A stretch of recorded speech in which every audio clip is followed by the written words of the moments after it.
हम लोग सारे फॉर्मूले डिस्कस कर रहे थे और लास्ट में हमने चौथा फॉर्मूला यहाँ पे डिस्कस किया था, delta x into delta p is equals to h upon 2 pi. और चैप्टर के सबसे लास्ट में हमने एक आइंस्टीन इक्वेशन डिस्कस करी थी, E is equals to h mu not plus kinetic energy. ठीक है, यहाँ पे हम लोग E की वैल्यू को लिख सकते हैं एच म्यू, म्यू की वैल्यू हम लोग यहाँ से भी निकाल के रख सकते हैं, E को एच म्यू भी लिख सकते हैं और एच सी वाई लेमडा भी लिख सकते हैं। दोनों बातें क्लियर होनी चाहिए आपको। ठीक है,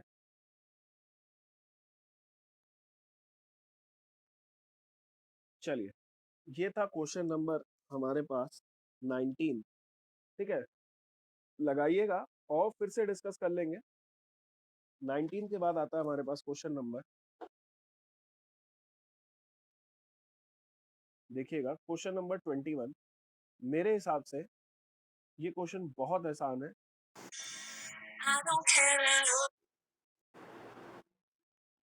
ठीक है, हम्म,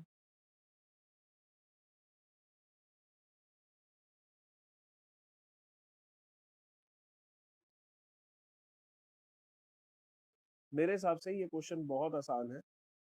ठीक है, question number 21, the energy required to remove the electron from the surface of the metal is this, the longest wavelength. ठीक है, एनर्जी दे रखी है, वेवलेंथ पूछी गई है। एनर्जी दे रखी है, वेवलेंथ पूछी गई है। चलिए, एनर्जी दे रखी है, मैंने आपसे बताया, एनर्जी दे रखी है, वेवलेंथ पूछी गई है। एनर्जी का फॉर्मूला होता है एच सी बाई लेमडा। या तो आप एच म्यू लिख लो या तो आप एच सी बाई लेमडा लिख लो। एनर्जी दे रखी है आपको, कितनी दे रखी है, 2.3 इलेक्ट्रॉनिक वोल्ट। ये आ जाएगा 2.3 इलेक्ट्रॉन्स का मतलब होता है 1.6 इंटू 10⁻⁻19 जूल्स। एनर्जी दे रखी है, लेमडा पूछ रहा है, एनर्जी का फॉर्मूला लगा देंगे h c by lambda. Energy है 2.3 इंटू 1.6 इंटू 10⁻⁻19। एच की वैल्यू है 6.6 इंटू 10⁻⁻34। सी की वैल्यू 3 इंटू 10⁸ अपॉन लेमडा। यहाँ से लेमडा कैलकुलेट कर लेंगे। लेमडा कितना आ जाएगा, 6.6 into 3 into 10⁸ upon 2.3 into 1.6 into 10⁻⁻19। यही पूछा गया था क्वेश्चन में। लेमडा निकाल के बता दो, इसको सॉल्व कर लो तो आपका क्या आ जाएगा, लेमडा आ जाएगा। ठीक है, ये था क्वेश्चन नंबर 21। क्लियर। चलिए नेक्स्ट क्वेश्चन देखते हैं। ठीक है, नेक्स्ट क्वेश्चन देख लेते हैं हम लोग।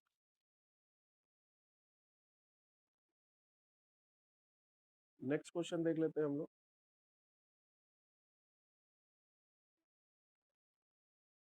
इसके बाद है क्वेश्चन नंबर 23। ठीक है, द क्रिटिकल फ्रीक्वेंसी दे रखी है। ठीक है, what should be the frequency of the produced photoelectron having twice the kinetic energy produced by the radiation of। इस क्वेश्चन को अभी छोड़ दो। ठीक है, इसको क्लास में करवा देंगे एक बार फिर से।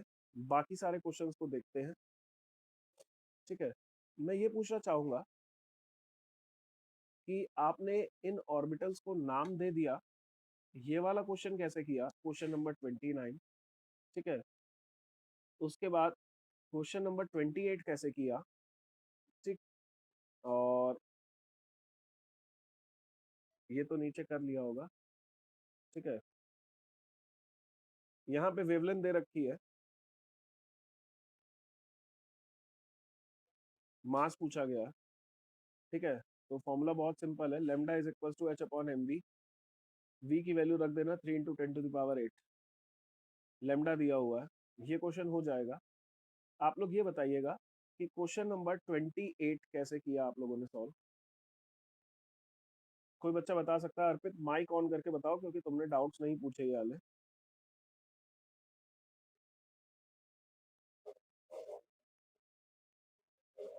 अर्पित, अंशिका, बाकी सभी लोग बच्चे बताएं जल्दी से।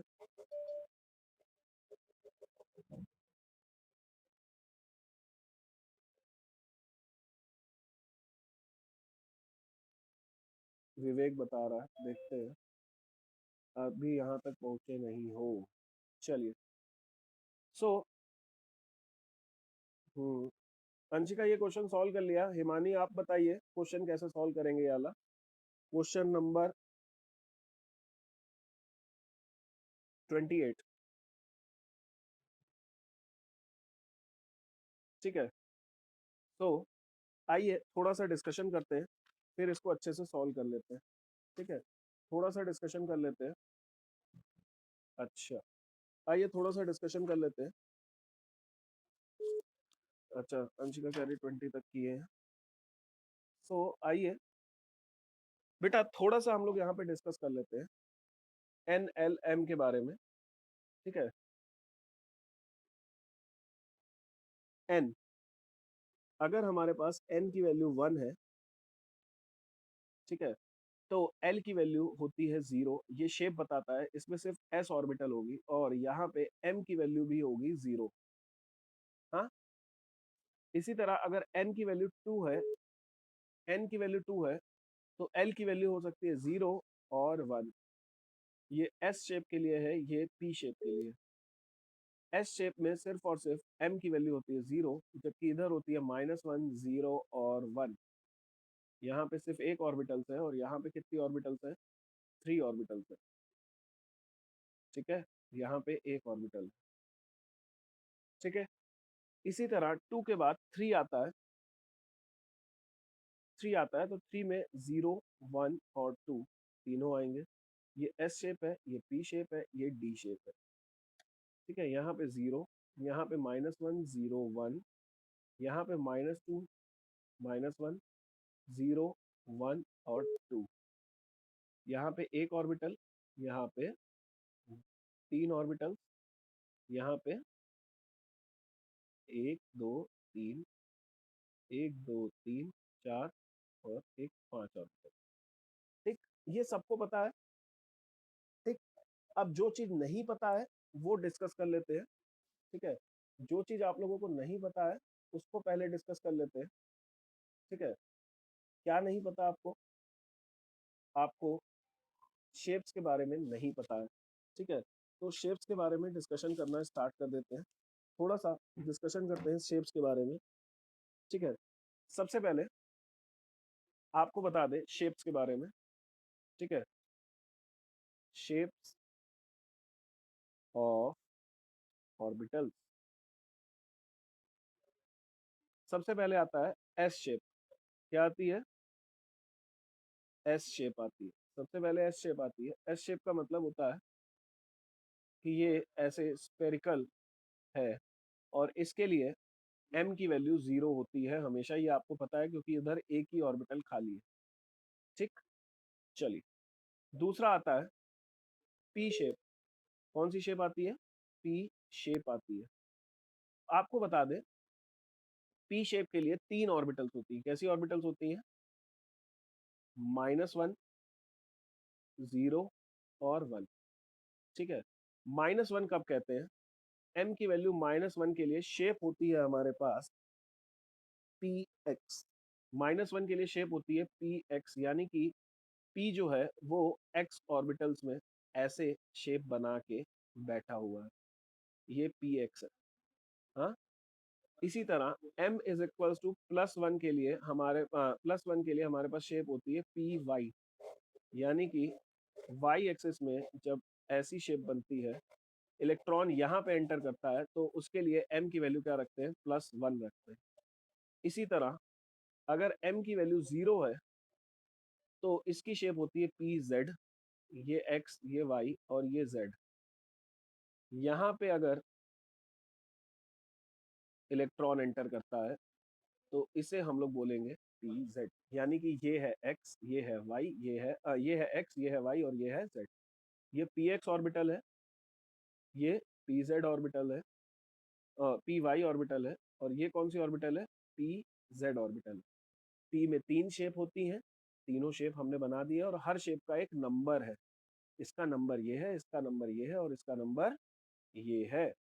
क्लियर है हमारी बात? ठीक है, लास्ट शेप बचती है डी शेप के बारे में। ठीक है, डी के बारे में बात कर लेते हैं। थोड़ा सा, ठीक है।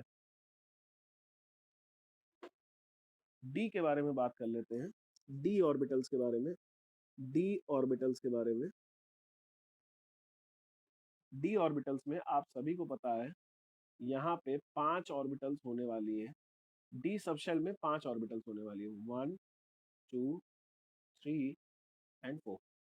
यहाँ पे -2, ये +2, -1, +1 और 0, ये डी ऑर्बिटल्स है, ठीक है। डी ऑर्बिटल के लिए ये सब m की वैल्यू, किसकी वैल्यू है, m की वैल्यू है। और m की वैल्यू के लिए जब m की वैल्यू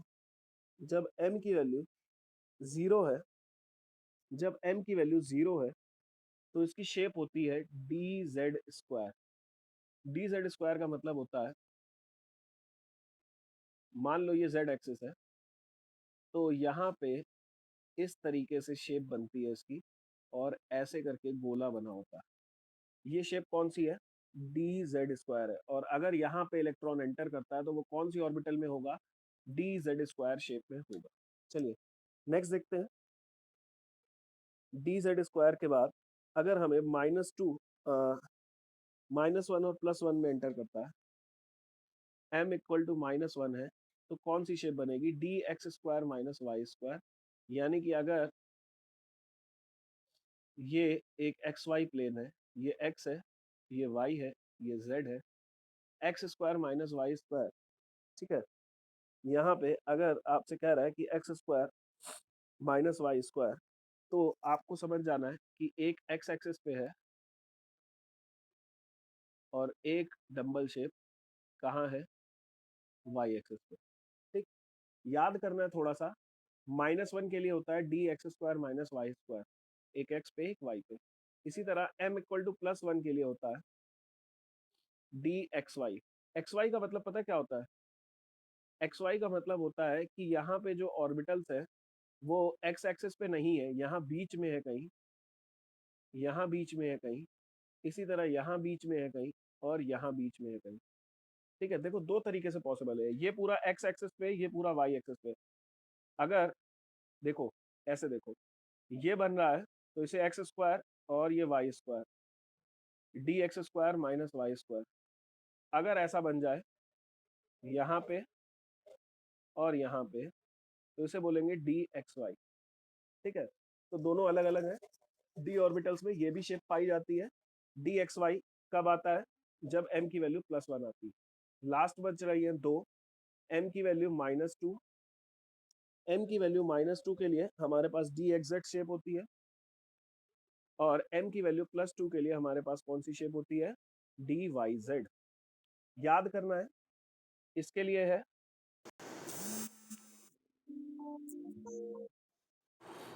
इसके लिए है हमारे पास,